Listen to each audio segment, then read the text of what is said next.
Hi అండి, welcome to our channel భవిష్య ముచ్చట్లు. నేను ఈరోజు ఉసిరికాయ ఊరగాయ చేస్తున్నాను. ఉసిరికాయ ఊరగాయకు నేను ఉసిరికాయలు 1/4 కిలో తీసుకున్నానండి. కాయలు పెద్దగా ఉన్నాయనేసి నేను ఒక కాయ 4 ముక్కలుగా చేసుకున్నానండి. ఫస్ట్ కడిగి తడి అంతా తుడిచేసుకొని తర్వాత 4 ముక్కలు చేసుకొని మధ్యలో గింజలంతా తీసేసానండి. చూడండి, మధ్యలో గింజ చాకుతో ఇట్లా అన్నామంటే వచ్చేస్తుందండి. తీసుకున్నాను. కొంచెం చిన్న సైజు ఉంటే కాయ వేసుకోవచ్చండి, బాగుంటుంది. ఇది పెద్దగా ఉన్నాయి, ఉడకడానికి టైం పడుతుంది. లోపల ఉడకపోతే బాగుండదు కదండి, పచ్చడి పాడైపోతుంది. అందుకు నేను 4 ముక్కలు చేశాను వీటిల్ని. దీనికి కావాల్సిన పదార్థాలు ఇవి ముక్కలు వచ్చేసి 2 కప్పులు ఉన్నాయండి. ఈ కప్పుతో 2 కప్పులు ఉన్నాయి. నేను 1/4 కప్పు ఉప్పు తీసుకున్నానండి, కల్లుప్పు తీసుకున్నాను. 1/4 కప్పు కారం తీసుకున్నాను, 3/4. 1/2 కప్పు తెల్లగడ్డలు తీసుకున్నానండి, ఒలిసి పెట్టుకున్నాను. దీంతో 1/2 కప్పు వచ్చేసి ఇవి ఆవాలు, మెంతులు వచ్చేసి 1/2 కప్పు తీసేసుకున్నానండి. వేయించి పెట్టుకున్నాను. ఇవి చల్లార్చిన తర్వాత పొడి చేసేసుకుంటాను. 1/4 కిలో తీసుకున్నాం కదా కాయలు, 1/4 కిలో కంటే కొంచెం తక్కువ చింతపండు తీసుకున్నానండి. ఈ చింతపండు అంతా మనం కడిగేసి నీళ్ళు వంచేసి తర్వాత వేడి నీళ్ళు వేసి పెడితే తొందరగా ఫాస్ట్గా మనకు గుజ్జు వచ్చేస్తుందండి, తీయడానికి ఈజీగా ఉంటుంది వేడి నీళ్ళు వేస్తే. ఇప్పుడు ప్రాసెస్ స్టార్ట్ చేస్తానండి.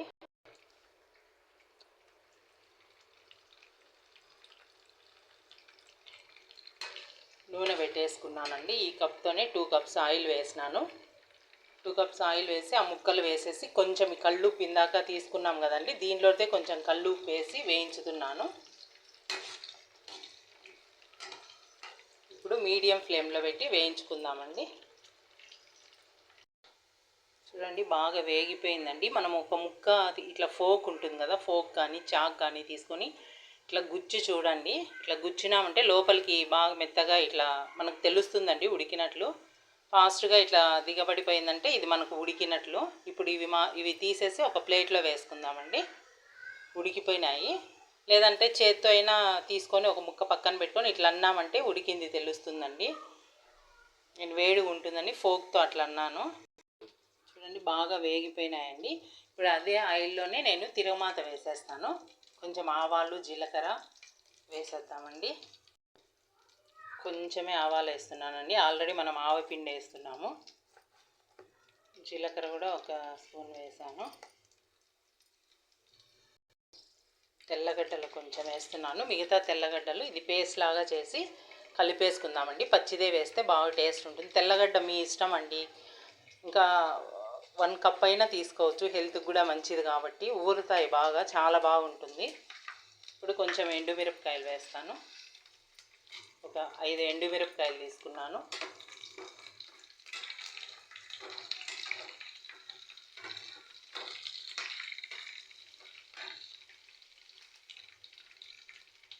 కొంచెం కరివేపాకు తీసుకొని వేసి స్టవ్ ఆఫ్ చేసేస్తున్నానండి.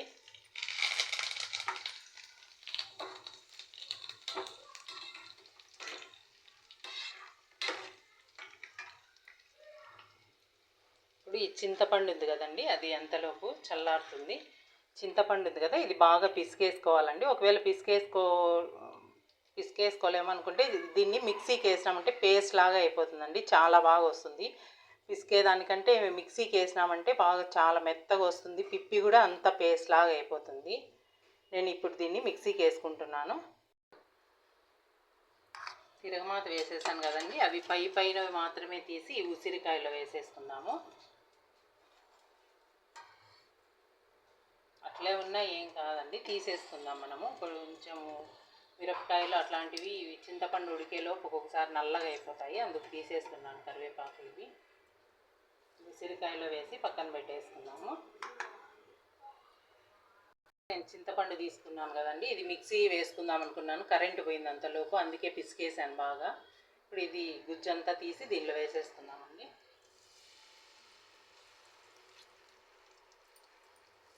మనం కావాలంటే ముందు గుజ్జు తీసేసుకొని ఒక గిన్నెలోకి, ఒక స్ట్రైనర్ ఉంటుంది కదండి వడబోసుకునేది, దాంతో అయినా అంత వడబోసి పెట్టుకోవచ్చు.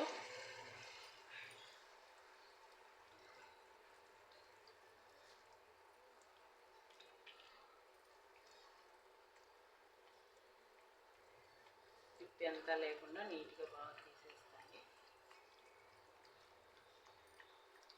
2-3 బాండిల్లో పెట్టకుండా మనం ప్లాన్గా చేసుకున్నామంటే ఒకే బాండిల్లో ఫస్ట్ నేను దీంట్లోనే కాయలు వేయించేసాను, తిరగమాత దీంట్లో వేసేసాను. ఇప్పుడు చింతపండు కూడా దీంట్లో ఉడికిచ్చేస్తున్నా. అన్నీ తీసి పక్కన పెట్టేసి ఉడికిచ్చేస్తున్నాను.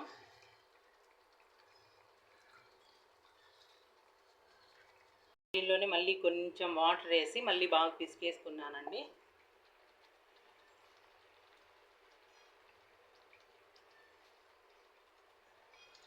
కొంచెం తీసి బాగా తీసేసుకోండి. ఇట్లా కష్టం అనుకుంటే మిక్సీకి వేసేసుకున్నామంటే పేస్ట్ లాగా వచ్చేస్తుందండి. నాకు కరెంటు పోయిందనేసి మళ్ళీ నేను చేత్తో చేశాను. ఇట్లా మిగిలిందంతా వేస్ట్ చేయకుండా అట్లే పెట్టేసుకొని ఇత్తడి సామాన్ కానీ లేకపోతే పూజ సామాగ్రి ఏదైనా క్లీన్ చేసుకోవడానికి అట్లా ఉంటుందండి. లేదంటే ఎక్కువ ఉండిందంటే దీనిలో గుజ్జు అట్లే ఉంటే రసానికి కూడా వాడుకోవచ్చు. ఇప్పుడు ఇది కలిపేసుకుందాము.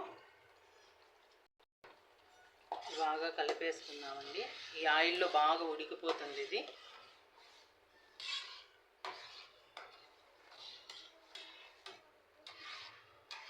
బాగా ఉడికి దగ్గర పడేంత వరకు ఉడికించుకుందామండి. ఇప్పుడు మీడియం ఫ్లేమ్లో పెడుతున్నాను.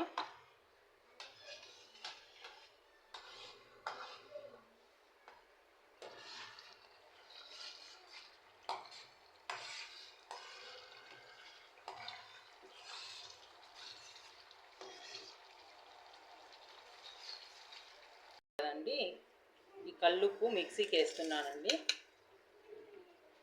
కల్లుప్పు మిక్సీ పట్టేసుకున్నానండి. మేము మామూలుగా కూడా ఉప్పు కల్లుప్పే సాల్ట్ చేసుకుంటామండి. సాల్ట్ ఎక్కువ వాడద్దు అంటారు కదా, కల్లుప్పే మేము సాల్ట్ చేసి పెట్టేసుకుంటాము.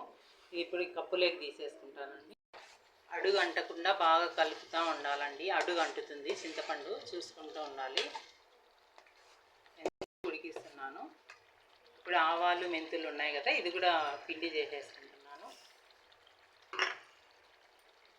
ఆవాలు మెంతులు కూడా పొడి చేసేసుకున్నానండి. ఒక కప్పులోకి తీసేసుకుంటాను. ఇది ఉడికే దాంట్లో ఇందాక ఉప్పు కల్లుప్పు మిక్సీకి వేసుకున్నాను కదా, కొంచెం వేస్తున్నానండి. కొంచెం వేసి కలుపుకున్నాము. అడుగు అంటకుండా బాగా జాగ్రత్తగా చూసుకోవాలండి. నల్లగా అయిపోతుంది అడుగు అంటిందంటే. ఈ తెల్లగడ్డలు కూడా మిక్సీలో వేసి పేస్ట్ చేస్తున్నానండి.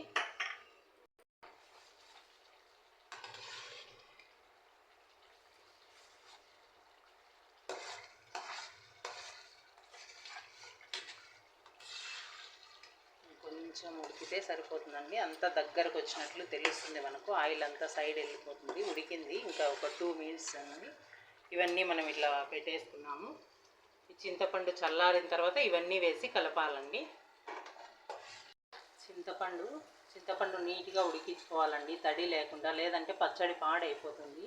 ఇది ఇప్పుడు 1 ఇయర్ ఉన్నా కూడా నిల్వ పచ్చడి, 1 ఇయర్ ఉన్నా కూడా చెడిపోదండి.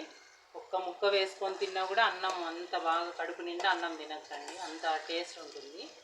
ఊరే కొద్దీ ఇంకా బాగుంటుందండి ఇది. టేస్ట్ 1 ఇయర్ నిల్వ ఉంటుంది. కాకపోతే మనం ఈ చింతపండే నీట్గా బాగా చేసుకోవాలండి, తడి లేకుండా. కొంచెం బాగా చూడండి, ఇట్లంతా దగ్గరకు వచ్చేసి ఆయిల్ అంతా మధ్యలో బబుల్స్ లాగా వస్తుంది.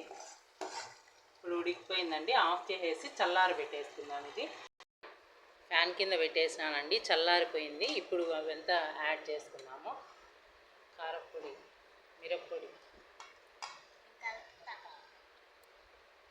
వేస్తున్నానండి. కొంచెం చూసి మళ్ళీ వేస్తాను. కలుపు.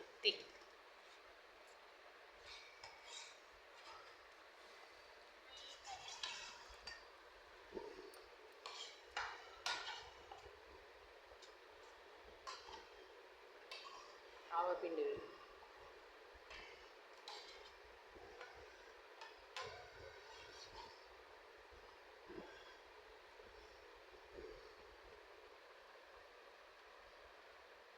కొంచెం ఉండని, చూసి అక్కడే ఆవపిండి కూడా కొంచెం ఉండించినానండి, చూసి వేసుకుందాము. ఆయిల్ ఫస్ట్లో అంతా ఆయిల్గా ఉన్నట్లు నేను చూడండి. ఇప్పుడు అన్నీ వేసేటప్పుడు సరిపోయింది. సాల్ట్ కూడా ఉప్పు ఆల్రెడీ చింతపండులో వేసినామండి ఉప్పు. ఇప్పుడు ఇంకొంచెం వేద్దాము.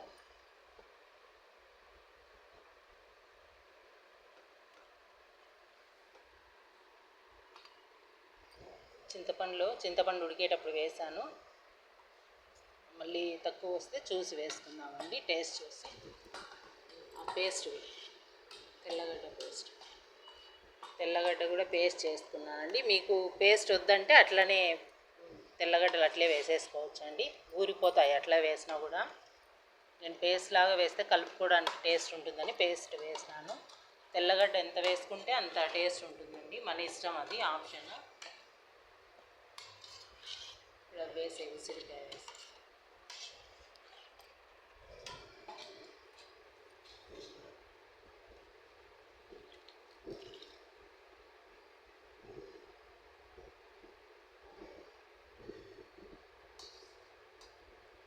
చాలా బాగుంటుందండి టేస్ట్. ఒకసారి ట్రై చేసి చూడండి. 1 ఇయర్ ఉంటుందండి, ఫ్రిడ్జ్లో పెట్టుకొని అవసరం లేదు, బయటే పెట్టుకున్నా కూడా మనకు 1 ఇయర్ ఉంటుంది. కాకపోతే తడి తగలకుండా జాగ్రత్తగా చేసుకోవాలండి. తడి గరిటెలు తడితో పెట్టడం అట్లా లేకుండా చేస్తే 1 ఇయర్ ఉంటుంది. ఇంకా చిన్న కాయలు చిన్న సైజు దొరికినాయి అనుకోండి, కాయ వేసేసుకోవచ్చు. చూడండి కరెక్ట్ సరిపోయింది బాగా.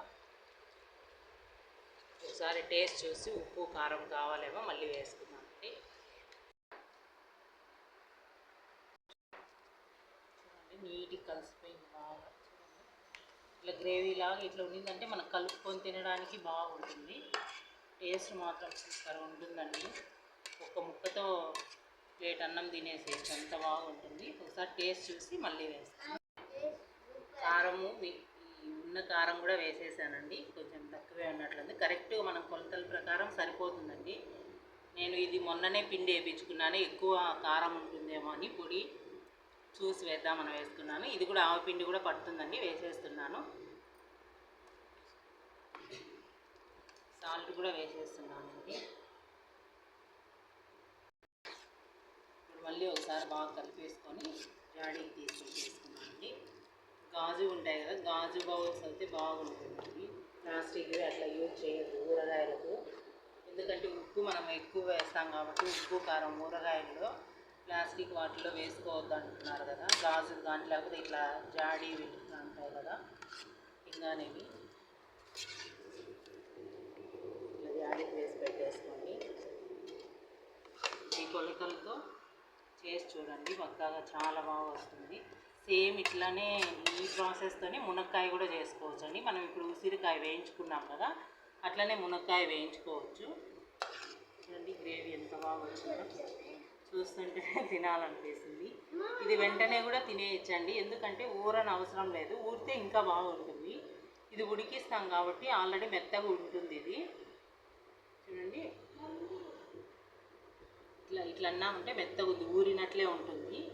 ఇట్లే అయినా తినేసేయచ్చు, లేదంటే ఇంకా ఊరాలంటే అట్లే పెట్టేసుకోవచ్చు. ఇప్పుడు దీన్నంతా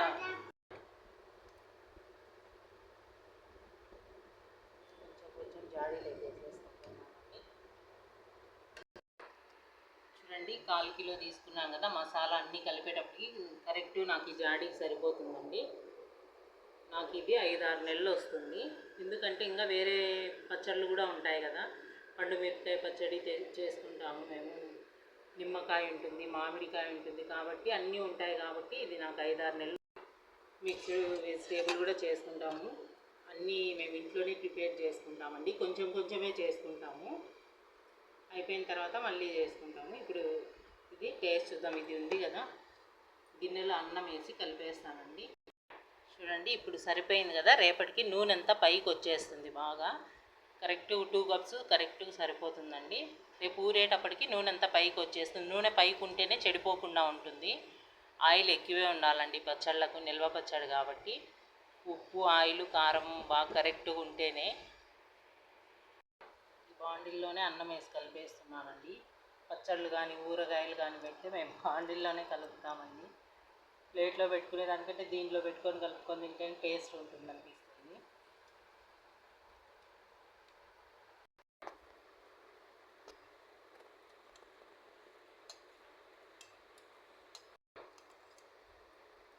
ఎంత బాగుంది, కలర్ కూడా అసలు చాలా బాగుంది.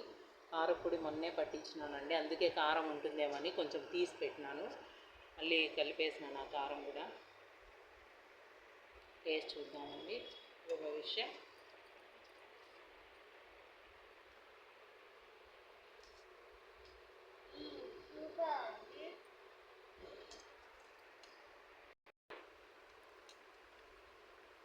ఓకే అండి, మీకు నచ్చుతుంది అనుకుంటున్నాను. నచ్చితే లైక్ చేయండి, షేర్ చేయండి.